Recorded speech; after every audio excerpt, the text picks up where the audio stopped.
The sun was setting as I pulled up in front of the familiar brick house that had been my childhood home. It had been years since I last set foot in this place, and while the structure itself hadn't changed, the aura surrounding it felt different. I took a deep breath and stepped out of the car. The familiar scent of the garden flowers greeted me. I approached the front door, clutching the small suitcase in my hand. Before I could knock, the door swung open, revealing my mother. She looked older than I remembered. Her once vibrant hair had grayed considerably, and lines had formed on her face. There was an air of tiredness about her. "Lucy," she said flatly, her eyes scanning me from head to toe. "Mother," I responded, equally devoid of emotion. Without a word, she turned her back to me and walked inside, expecting me to follow. I hesitated for a moment, then entered. The interior of the house was much as I remembered, though slightly more cluttered. I set my suitcase down in the living room and looked around. The photos on the mantelpiece caught my attention. Pictures of my brother, Alex, his wife, Vanessa, and their various trips and celebrations. I was conspicuously absent from these memories.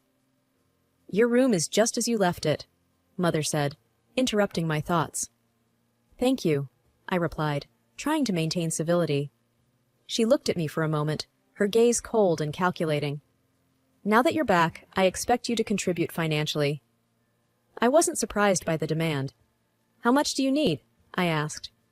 She named a sum, larger than I had anticipated. I bit back a retort. "Fine, I'll transfer it to your account every month." She nodded, seemingly satisfied. "Alex and Vanessa live next door now," she added after a pause. I hadn't been informed of this piece of news. "That's good to know," I said, unsure of how to feel about living so close to Alex and Vanessa. Their relationship with me had always been strained. "Vanessa is a good woman," Mother said, a hint of defensiveness in her tone. "She's been a great help since your father passed." "I'm sure she has," I said, keeping my tone neutral. There was an uncomfortable silence. I could feel the weight of years of unsaid words and emotions between us. "I should unpack," I said finally, breaking the silence. Mother simply nodded and walked away, leaving me alone in the living room. The first night back in my old room was filled with a whirlwind of memories. The pale blue walls, the rickety bookshelf, the posters I'd hung up during my teenage years. Everything seemed untouched by time. As I lay on the bed, staring at the ceiling, my mind wandered to the past. It felt strange being back here, surrounded by echoes of a time when things seemed simpler. I remembered the days when I used to sit on this very bed, confiding my dreams and hopes to my father.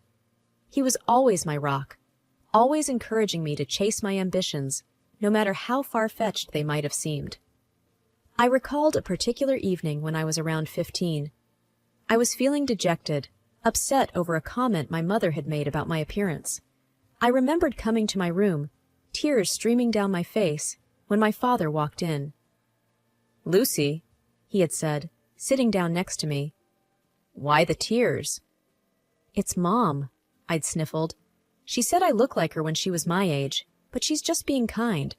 I saw her photos, Dad. She was beautiful." He'd looked at me, his eyes full of compassion.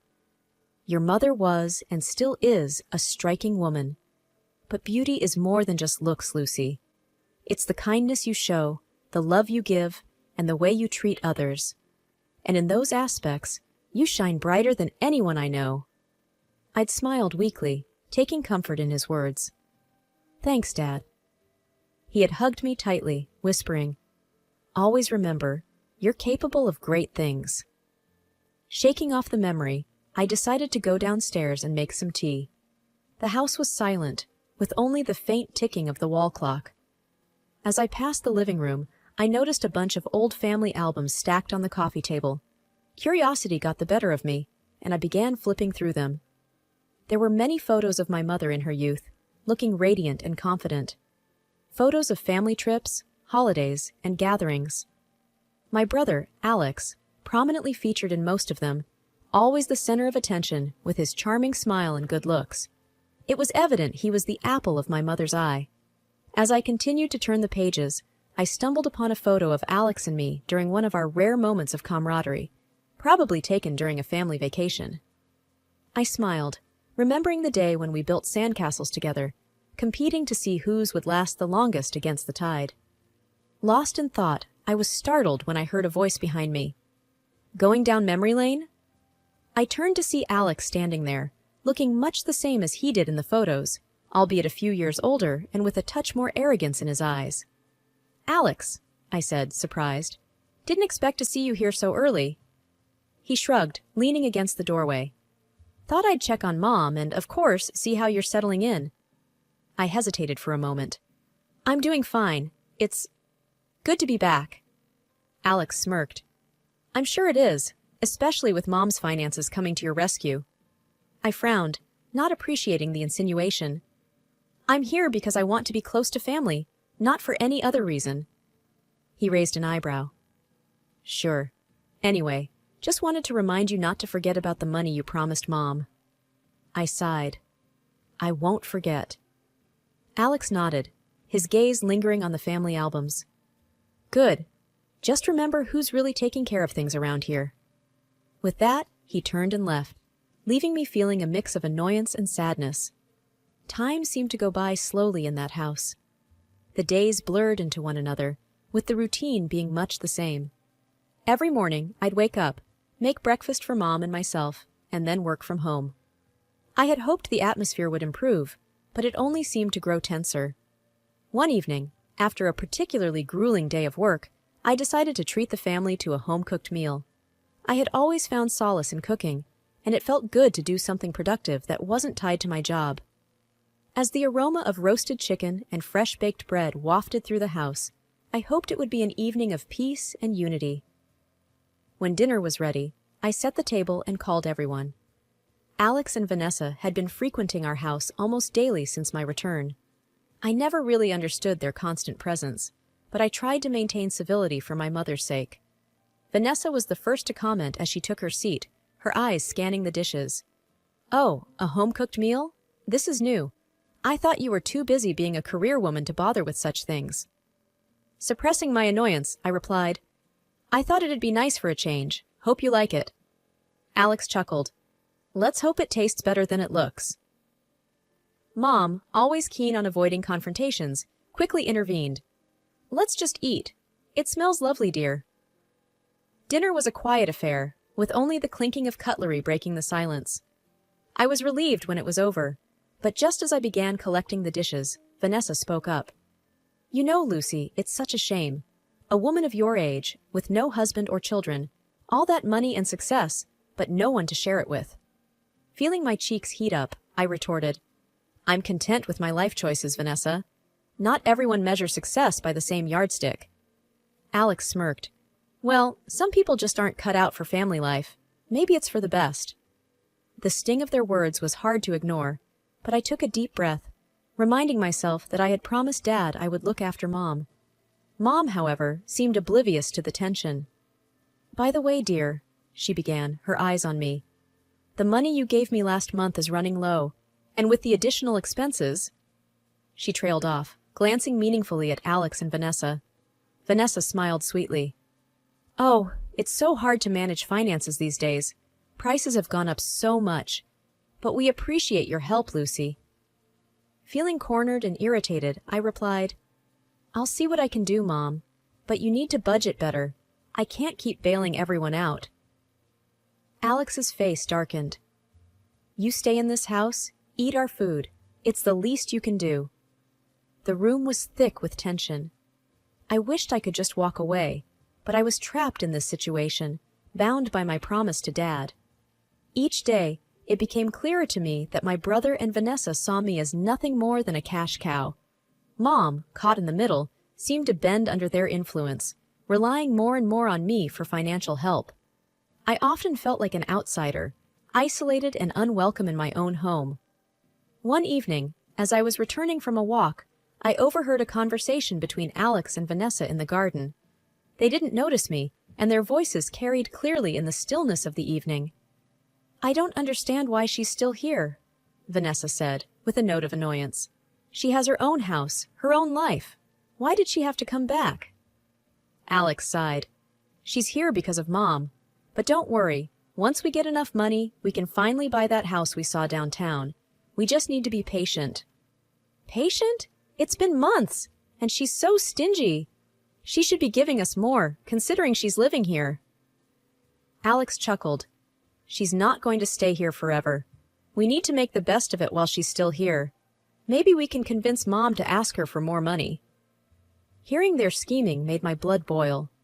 The audacity of them, discussing me like I was some kind of intruder in my family home. But it was Vanessa's next words that truly hurt. Honestly, I don't know what she does with all that money. It's not like she has a family or anything, just a lonely old woman with no life. I felt a lump forming in my throat. The hurtful words cut deep. Without making my presence known, I quietly retreated to my room, feeling both angry and humiliated. That night, dinner was a tense affair. Alex and Vanessa exchanged furtive glances, while Mom seemed lost in her thoughts. I kept my head down, picking at my food. Then, as if on cue, Mom cleared her throat and said, "Lucy, dear, we've been thinking. With all the expenses and everything, we were hoping you could contribute a bit more." My gaze snapped up to meet hers. "More? Mom, I'm already giving you so much." Alex interjected. "You live in this house. You should pay your fair share. I've got my own family to look after." Vanessa smirked. "It's only fair, isn't it?" Feeling cornered, I took a deep breath, trying to remain calm. "I came here to support you, Mom, not to fund Alex and Vanessa's lifestyle. This was Dad's house too, remember?" Alex's face turned red with anger. "How dare you? This is our family home. You left. You chose your career over us." Vanessa added, "You're lucky we even let you stay here. Maybe it's time for you to leave." I stared at them in disbelief. "Is this what you all want?" Mom looked away, unable to meet my gaze. "Maybe it's best, dear." Tears filled my eyes. I felt like a stranger, rejected by my own family. "Fine," I said, standing up. "I'll leave, but I'm done supporting you financially." The doorbell rang, breaking the tranquility of my morning. I opened the door, not expecting to see my mother there, especially after everything that had transpired. But there she was, her posture upright, an intense look in her eyes. "Lucy," she said sharply, without a hint of warmth, "I need to speak with you." I raised an eyebrow, but let her in, curious about what had brought her to my door. Once inside, she wasted no time. "You know your father would be turning in his grave if he knew how you were treating me, abandoning your family in their time of need." I stared at her, trying to keep my emotions in check. "This isn't about what Dad would have wanted. This is about how you and the rest have treated me since I got back. I've been nothing but supportive, and you've given my hard-earned money to Alex and Vanessa while they disrespect me in my own home." She scoffed, her voice dripping with disdain. "You think you're so high and mighty just because you have some money now. It doesn't change who you are. You owe us, especially after promising your father you'd look after us." "I promised Dad I'd look after you, not be taken advantage of," I retorted, trying to keep calm. "All I asked for was a bit of respect in return, but it seems that's too much for you, Alex and Vanessa." My mother's eyes flashed with anger. "You know what? It's easier living with Alex and Vanessa. They might have their flaws, but at least they don't throw their money in my face and try to act superior." A small smile crept onto my face. "You made your choice, Mom. If that's the life you want, so be it." She glared at me, fury evident in her gaze. "Remember this moment, Lucy. Remember the day you turned your back on your family." "I remember the day my family turned their back on me," I replied calmly, standing my ground. "You made your choice, Mom. Now face the consequences." She stormed out, slamming the door behind her. I sighed, feeling a mixture of sadness and relief. One evening, as I was trying to divert my mind by watching a movie, my phone buzzed. It was Alex. "Why aren't you answering Mom's calls? Do you even care anymore?" The text read. I paused for a moment before responding. "Alex, I've always cared, but there are limits to what one can tolerate." He replied instantly. "You're overreacting. Just because of a few comments? Grow up, Lucy." "It's not just a few comments, Alex. It's years of feeling unappreciated, disrespected, and used. I've decided to distance myself for my own sanity." There was a brief pause before he responded. "So you're abandoning us. Nice." "No," I typed. "I'm not abandoning anyone, but I'm setting boundaries. I won't be an ATM or a punching bag anymore." Another buzz. It was Vanessa. "Lucy, we're family. We should stick together. Don't let your pride ruin everything." It was clear that they were talking to each other, probably sitting together, discussing how best to handle the Lucy situation. I sighed. "Vanessa, it's not about pride. It's about self-respect." I also called my bank the next day, ensuring that there were no joint accounts or any financial ties with my family. It was tough, but it felt necessary. A week later, I met up with an old friend, Carla, who I hadn't seen in years. As we caught up over coffee, I poured out everything, from my father's death to the recent confrontations. Carla listened patiently, occasionally nodding or frowning. When I finished, she took a deep breath. "Lucy, you did the right thing. Family is important, but it's not a license to be mistreated." I nodded, sipping my coffee. "It's just hard, you know. I keep thinking about the good times, the moments when we were close." Carla placed her hand over mine. "It's okay to mourn the relationship you wish you had, but you've got to protect yourself too." Several months had passed since the incident with my mother. Life had resumed its regular pace, but with a notable calmness. The lack of drama felt refreshing, almost rejuvenating. My phone buzzed less frequently, and when it did, it was often messages from friends or work emails, nothing stress-inducing. One afternoon, after wrapping up a long meeting, I decided to head to my favorite coffee shop. As I stood in line, I noticed a familiar face seated in the corner. It was Vanessa, and she looked a shadow of her former self, hunched over and absorbed in thought. Beside her, Alex seemed deep in conversation on the phone, his face strained. Feeling a pang of curiosity, I quietly ordered my drink and took a seat nearby, ensuring I was out of their immediate sight. I couldn't help but overhear snippets of Alex's conversation. "I know, but the loan was rejected. We tried everything." Alex's voice was desperate. I felt a jolt of surprise. Financial troubles? I sipped my coffee, not wanting to eavesdrop, but it was hard to tune out their obvious distress. After Alex hung up, Vanessa said, "What are we going to do now? We have so many bills, and without your job—" "We'll figure something out," Alex interrupted, rubbing his temples. I sat there for a while, taking in the scene.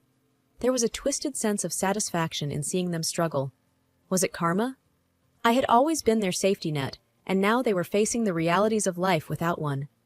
Just as I was about to leave, Vanessa's eyes met mine.